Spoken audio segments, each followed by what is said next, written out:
ایک سوال ہے میرا سارے مولویوں سے، بھارت کے مولویوں سے، چاہے وہ دیوبندی مولوی ہیں، چاہے وہ بریلوی مولوی، چاہے وہ تبلیغی جماعت والے ہیں، چاہے وہ جماعت اسلامی والے ہیں، چاہے وہ ندوہ والے ہیں، چاہے وہ جامعہ ملیہ والے ہیں،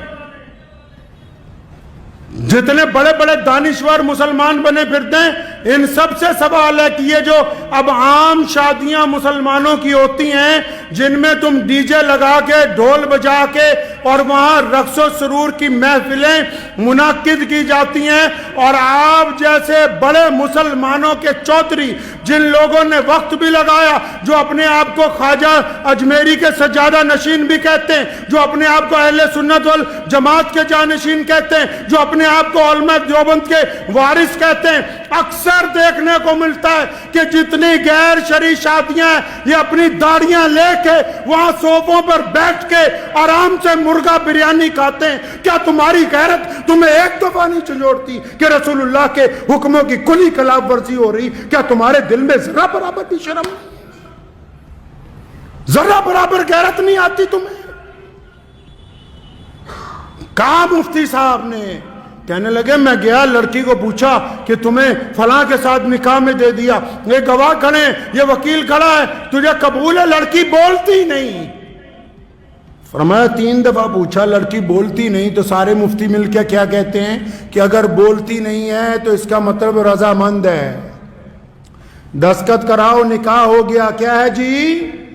رضامند ہے۔ شریعت نے کہا کہ اگر وہ شرم کی وجہ سے نہیں بولتی تو رضامند ہے، اور اگر رضامند نہ ہوتی تو بغاوت کرتی۔ تو میں ان سے پوچھتا ہوں، تمام لوگوں سے، سارے دینداروں سے، کہ تم جن مجلسوں میں اب جا کے بیٹھتے ہو جہاں گانے چل رہے ہیں، سامنے ڈی جے لگا ہوا ہے، ڈھول بجا کے بارات آ رہی ہے، تمہارے چہرے پہ ناگواری بھی نہیں ہے، تو اس کا مطلب تم رضامند ہو ان کے ساتھ۔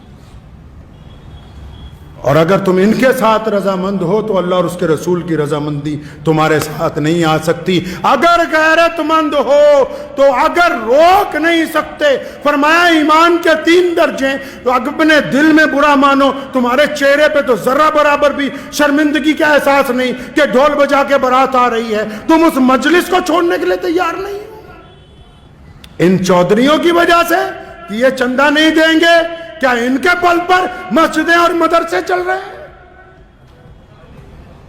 جو گنڈا کرتی اسلام کے نام پر شادیوں میں کرتے ہو، تم ان سے ڈرتے ہو؟ رزق کا وعدہ اللہ نے کیا ہے، انہوں نے نہیں کر رکھا۔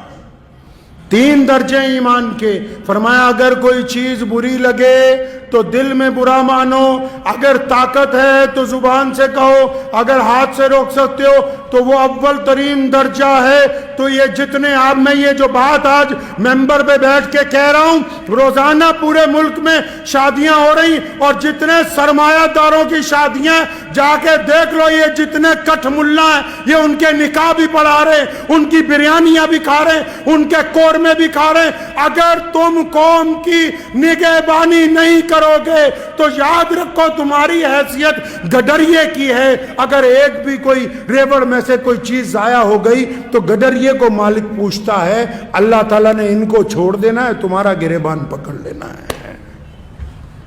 کوئی ضرورت نہیں ایسا نکاح پڑھانے کی جہاں ڈھول بجتے ہوں، کوئی ضرورت نہیں ایسے شادی کے اندر جانے کی جنہوں نے ڈی جے لگا کے رکھے ہوں، جو ناچ کے ڈھول بجا کے آ رہے ہوں، ان کے ساتھ شہر کا قاضی چل رہا ہو۔ شرم کے ڈوب مرنے کا مقام ہے ان لوگوں کے لیے۔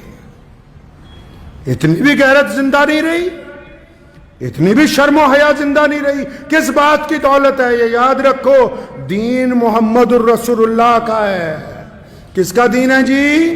محمد الرسول اللہ کا دین ہے، اور یہ دین قیامت تک زندہ رہے گا۔ یہ کسی سرمایہ دار کا دین نہیں ہے، یہ کسی بہت بڑے چودھری کا دین نہیں ہے۔ دنیا کی کوئی طاقت اس دین کو سرنگو نہیں کر سکتی۔ اس لیے پلٹیے اپنے رب کی طرف، اور آپ بھی سنیے جتنے عام مسلمان ہیں، اگر کسی شادی میں ناچ گانا ہو رہا ہے مسلمان کی، اور شراب پی کے کوئی آ رہا ہے، ڈھول بجا کے بارات آ رہی ہے، آپ اگر اس میں شامل ہیں تو آپ گنہگار ہیں۔ میں فتوے نہیں اکثر دیتا، لیکن یہ مسئلہ آپ کو اس لیے بتا رہا ہوں کہ رسول اللہ صلی اللہ علیہ وسلم کو یہ بات پسند نہیں ہے۔ رسول اللہ نے سادگی سے نکاح کا حکم دیا۔ فرمایا مسجد عبد الرحمن بن عوف جلیل القدر صحابی، اربوں پتی آدمی، رسول اللہ نے فجر میں پوچھا عبد الرحمن یہ کپڑوں پہ لال رنگ کا داغ لگا، فرمایا یا رسول اللہ رات میرا نکاح ہوا تھا تو مہندی لگ گئی تھوڑی سی۔ کچھ نہیں کہا رسول اللہ نے کہ ہمیں نہیں بلایا، فلاں کو نہیں بلایا۔ تو رسموں میں پڑ گئے، جی فلانے بھائی کو لے آؤ، فلانے چاچے کو لے آؤ، ماسڑ کو لے آؤ، یہ لے آؤ، وہ لے آؤ، اور یہ جو چھپ چھپ کے تمہاری اولادیں زنا کر رہی ہیں، کبھی ان کی طرف بھی دیکھو، ان کی طرف بھی دیکھو۔ خدا کے واسطے ان تمام رسموں کو چھوڑ دیجئے، اور اس جذبے کے ساتھ چھوڑنا کہ ہم مسلمان ہیں، انشاءاللہ تعالیٰ ہم اس غلط کام میں ساتھ نہیں دیں گے، کریں گے جی انشاءاللہ۔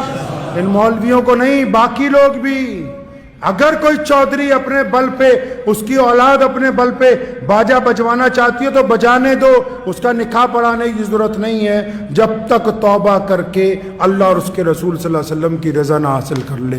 دعا کیجیے اللہ تعالیٰ مجھے بھی آپ سب کو بھی ان باتوں پہ عمل کی توفیق عطا فرمائے۔ وآخر دعوانا ان الحمدللہ رب العالمین۔